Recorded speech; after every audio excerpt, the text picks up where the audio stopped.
2부 김변의 시선, 우리 사회 이슈를 법률 전문가의 눈으로 바라보는 시간, 김문석 변호사 오셨습니다. 안녕하십니까? 네, 안녕하세요. 또 사건이 발생을 했습니다. 네. 112 신고를 받고 출동한 경찰관이 괴한으로부터 피습을 당했고 총을 쐈는데 이제 괴한이 사망한 사건이 발생을 했습니다. 네. 개요를 좀 더 자세하게 설명해 주시겠습니까? 네, 지금 조사가 완전히 끝나지 않아서 좀 조심스럽습니다만 이제 알려진 바에 따르면 우선 25년 2월 24일 밤경이죠. 네, 광주 동구 금남로 사가역 인근에서 어쨌든 경찰이 여성 2명이 귀가 중 신원 불상의 남성으로부터 쫓기고 있다는 신고를 받고 일단 출동한 상황이었습니다. 네. 그래서 이제 출동해서 보니까 괴한을 만나게 됐고 괴한에게 이제 신원 확인을 해서 여러 가지 요청을 한 것 같은데 그 과정에서 괴한이 이제 종이 가방 속에서 칼을 꺼내 가지고 흉기를 이제 휘두르는 상황이 발생했던 것으로 보입니다. 네. 이제 그런데도 괴한이 이제 계속해서 흉기를 휘두르자 부득이 이제 경찰관은 몸싸움 과정에서 총기를 발사하게 됐고 그로 인해서 현재 피의자가 사망한 상태인 것 같습니다. 예. 경찰관은 크게 다쳤고 피의자는 사망을 했고 여러 가지 부분에서 지금 논란이 일고 있는데 오늘 발표가 됐습니다. 범인의 총은 2발을 맞았다라고. 예. 법적으로는 어떤 문제가 있습니까? 이제 이 부분에 대해서 다 의견이 달라서 뭐 수많은 문제점이 있다라고 말씀하신 분도 계신데 법률가적인 관점에서 보면 첫 번째로는 과연 이 상황에서 우리 물리력이라고 하죠. 무기를 사용하는 게 적절했는지 그게 이제 첫 번째 쟁점이 될 것 같고요. 네. 나아가서는 설령 그런 것들을 사용한 게 타당했다 하더라도 이게 정당방위, 법률 형사법적인 관점에서 정당방위에 해당하는지 혹은 과잉 대응은 아니었는지 예. 좀 이러한 문제가 있을 것 같습니다. 예. 경찰이 총기 사용하는 것에 있어서 이런 걸 물리적으로 대응했다라고 표현을 할 텐데 법규나 기준이 있습니까? 예, 어찌됐든 대한민국에서 공무원이 업무를 수행하는 건 다 법률에 근거하기 때문에 당연히 경찰이 무기를 사용하는데도 법률상 근거가 있습니다. 이제 오늘 소개드릴 대표적인 법령은 일단 경찰관 직무집행법이라는 건데요. 네. 제10조의 4를 보면 무기 사용에 대해서 규정하고 있습니다. 이제 기본적으로 자신 또는 이제 경찰관은 말하죠. 여기서는 자신 또는 타인의 생명, 신체를 방어하거나 직무 수행에 필요한 경우에 이제 사용할 수 있도록 기본적으로 규정하고 있고요. 네. 다만 약간 주석같이 이런 상황이라 하더라도 무제한적으로 할 수 있는 것은 아니고 어쨌든 상당한 이유가 있어야 되고 또 그 무기도 필요한 한도 내에서 사용하게끔 일단 법에서는 좀 규정하고 있습니다. 예. 그리고 이 우리 생활 양태가 상황이 정말 다양하지만 법은 추상적으로 좀 규정되어 있는 부분이 있어서 어쨌든 적절하게 직무 집행이 무기 사용이 이루어지도록 구체적으로 매뉴얼을 두고 있는데요. 예. 그 매뉴얼은 이제 통칭 경찰 무리력 행사의 기준과 방법에 관한 규칙으로 이제 보다 어떨 때 무기를 사용해야 되는지 어떻게 사용해야 되는지 이런 것들을 좀 정하고 있습니다. 네. 언제 사용할 수 있습니까? 이제 그거는 대응 수준을 먼저 구분하고 있습니다. 그러니까 일정한 침해의 정도, 어떤 상황이 생겼는지를 구분하고 그 각 대응 상황에 맞아서 적절한 대응 수준을 이렇게 또 쪼개고 있는데요. 예, 굉장히 위험한 순간인데 이런 걸 또 다 생각하고 뭔가 해야 된다는 게 어렵지 않을까라는 좀 생각은 있습니다. 사실 이제 구체적으로 설명드릴 텐데 현실적으로는 이제 당연히 어렵습니다. 이게 네. 즉각적으로 이런 것들을 매뉴얼에 정해놨다고 해서 네. 사실 순간 머릿속에 매뉴얼을 그리고 이렇게 대응하는 건 현실적으로 많이 어렵지 않습니까? 예, 네, 목숨이 왔다 갔다 하는 상황에서 일단은 구체적인 규정 말씀해 주시겠습니까? 그래서 또 한 번은 살펴보면 이제 일단 침해 정도를 우리 매뉴얼은 5단계로 구분하고 있는데요. 예.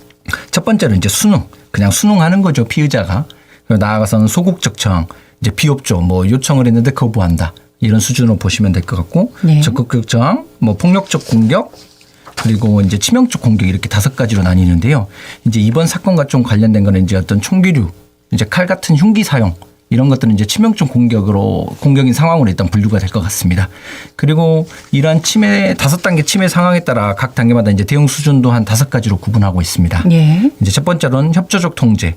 그러니까 이제 경찰이 구두로 협조를 유도하는 거죠. 이제 이동을 해달라, 뭐 행동을 멈춰달라. 나아가서는 두 번째는 접촉 통제가 있습니다. 이제 구두보다는 신체적 접촉을 하는 거죠. 약간 제지라기보다는 이제 이동시키거나 이렇게 신체를 접촉해서 이동시키는 그런 수준들의 이야기를 하는 것이고, 그 다음에는 저위험의 물리력. 이제 상대방이 약간 통증은 느낄 수 있으나 어찌됐든 이제 손을 뒤로 약간 꺾는다든지 이제 흉기를 쓰거나 흉기까지는 아니지만 어쨌든 신체적 난동을 부리면 제압은 해야 되지 않겠습니까? 예. 그래서 그런 걸 저위험의 물리력을 사용한다고 보시면 되고, 네. 중위험의 물리력은 이제 좀 신체로 몸싸움을 하는 거라고 이해하시면 좀 더 빠를 것 같습니다. 피해자를 제압하기 위해서 몸싸움을 벌이는 정도. 그리고 이제 이번 사건과 관련 있는 건 이제 고위험 물리력을 행사한 상황입니다. 가장 높은 단계군요. 맞습니다. 예. 이제 이건 앞에 드린 5단계 위험 중에 치명적 공격, 흉기를 사용한 그런 상황 때 이제 상대방의 사망 또는 신체에 중대한 위험을 초래할 수 있는 수단을 쓸 수 있는 걸 고위험의 물리력이라고 표현하고 있습니다. 예. 그래서 치명적인 이제 위험이 존재하면 네. 다른 제한 없이 총기를 사용할 수 있는 겁니까? 아닙니다. 당연히 그렇지 않습니다. 어찌됐든 일정 사항을 원칙은 두고 있지만 네. 당연히 그에 따라서 일부 제한이나 좀 예외적인 상황을 두고 있는데 첫 번째로 이제 대상을 보면 어찌됐든 14세 미만이나 임산부에게는 이제 사용할 수 없게끔 만들고 있고요. 아, 예. 네, 그리고 그 사람이 단순 도주자거나 경미 범죄 또는 무기를 소지하지 않는 경우에는 이제 그때도 무기를 사용할 수 없도록 좀 하고 있습니다. 예. 그리고 목적으로는 이제 어쨌든 필요할 때 상대방을 제압하기 위한 경우에만 무기를 사용할 수 있는 것이지 단순히 겁을 줄 목적이나 시선을 환기하기 위한 목적으로도 사용을 못하게끔 해놓고 있고요. 예. 그리고 이제 사용 시에도 반드시 이제 일정한 프로토콜과 같은 절차 제한을 두고 있는데요. 먼저 구두로 경고를 하고 또 나아가서는 공포탄을 먼저 사용한 다음에 총기를 사용하게 되어 있고 그래도 불가피하게 총기를 조준해서 격발하게 되는 경우에는 대퇴부 이하. 어쨌든 생명에는 영향이 없도록 일단 그렇게 정하고 있는 상황입니다. 예. 이번 사건을 보면 괴한이 흉기를 휘둘러서 경찰이 공격을 당했지 않습니까? 예. 그래서 이제 부득이하게 총기 발포가 이루어진 것으로 보이는데 이럴 때는 정당 방위에 해당한다라고 볼 수도 있을 것도 같은데 예. 어떻습니까? 일단 잠정 조사 내용에 따르면 이제 제 개인적인 견해로는 그렇습니다. 그 경찰관이 뭐 이유도 없이 이제 먼저 총기를 사용한 상황은 아닌 것 같고 예. 어찌됐든 괴한이 이제 흉기를 꺼낸 상황이고 실제 그걸 휘두르거나 또 경찰에게 이제 실제 위협을 가하려고 행동하는 등 피습을 가하긴 하였지 않습니까? 예. 그렇기 때문에 이런 점을 종합적으로 고려하면 적어도 정당방위를 주장해봄직하다. 그러니까 정당방위가 성립할 가능성은 있다. 라고 저는 이제 일단 말씀드릴 수 있을 것 같습니다. 예. 이거는 이제 나중에 나오는 거죠. 이번 사건의 경우에. 사실 그렇습니다. 이거는 단편적으로 좀 판단하기는 어렵고 이제 경찰관이 얼마나 정해진 매뉴얼에 따라서 실행을 했는지 나가서 충분히 크게 인정될 수 있는 상황이었는지를 좀 구체적으로 네. 봐야지 좀 답변을 드릴 수 있는 부분인 것 같습니다. 알겠습니다. 일반적으로는 어떤 상황에서 정당 방위가 인정이 됩니까? 이제 상당히 정당방위라는 개념 이제 모두 많이 쓰시잖아요. 뭐 어떤 일이 좁게 해석해야 되는 거죠. 네, 그렇습니다. 이게 일반에서는 다들 주장을 하는데 뭐 물론 재판 과정에서도 주장 자체는 많이 합니다. 네. 근데 정말 받아들여지는 거는 극소수입니다. 왜 그러냐면 그게 결국에 어떠한 행위를 면죄부를 주는 게 될 수 있어서 일단 법원은 상당히 그걸 좁게 보고 있고요. 예. 이제 그러면 어쨌든 정당방위에 대한 개념을 살펴볼 수밖에 없는데 일반적으로 너무 많이 말하고 있어요. 아, 그래요? 그 정당방위라는 걸. 나 정당방위에 해당이 되잖아. 이렇게 네. 말을 하는데 일단은 법으로는 어떻게 규정하고 있는지 네. 들어보겠습니다. 그 현재 부당한 침해로부터 자기 또는 타인의 법익을 방해하기 위해서 그리고 상당한 이유가 있는 경우에는 이를 벌하지 아니한다라고 규정하고 있는데요. 예. 그냥 쉽게 위해 행위로부터 자기를 방어하는 개념이라고 생각하시면 좋을 것 같고. 예. 이제 네. 여기서 이제 방어 행위 그렇죠. 이런 개념이 또 중요한 거지 않습니까? 맞습니다. 예. 그래서 이제 뭐 조금 더 나아간다면 이제 비례성이 제일 중요할 것 같은데요. 네. 위협의 수준과 그 위협에 상응하는 대응이 이제 비례성, 합리적이어야 된다. 이런 개념이 좀 있을 때 그 정당방위가 인정될 수 있다라고 보시면 될 것 같습니다. 예. 아, 이것도 근데 파악하는 게 어렵습니다. 어려울 것 같아요. 예. 이제 위법성이 조각된다. 이것도 저희가 이제 정치 얘기하면서 여러 번 들어보긴 했습니다만 네. 여기 정당방위 때는 어떤 또 내용들이 있습니까? 그 이제 그러니까 구속 요건이 돼야 되는 거고. 일단은 결국 이런 사건 같은 경우는 죄가 된다고 하면 업무상 예. 과실치사가 될 텐데 네. 이 죄가 성립하려면 이론적으로는 한 3가지 요건이 필요합니다. 구속 요건, 그다음에 위법해야 된다는 위법성, 그리고 이제 그 사람이 합당한 책임을 질 수 있다는 책임 이런 이론들이 좀 들어가는데요. 이제 쉽게만 말씀드리면 정당방위가 인정이 되면 이 3가지 요건 중에 위법성이 이제 성립하지 않는다. 그래서 죄가 되지 않는다. 이런 결론에 이를 수 있다는 걸 말씀드릴 수 있을 것 같습니다. 네네. 알겠습니다. 이번 사건 말고 경찰관의 이제 공무집행 과정에서 네. 실제로 정당 방위가 인정된 사례가 있으면 소개 좀 해주시겠습니까?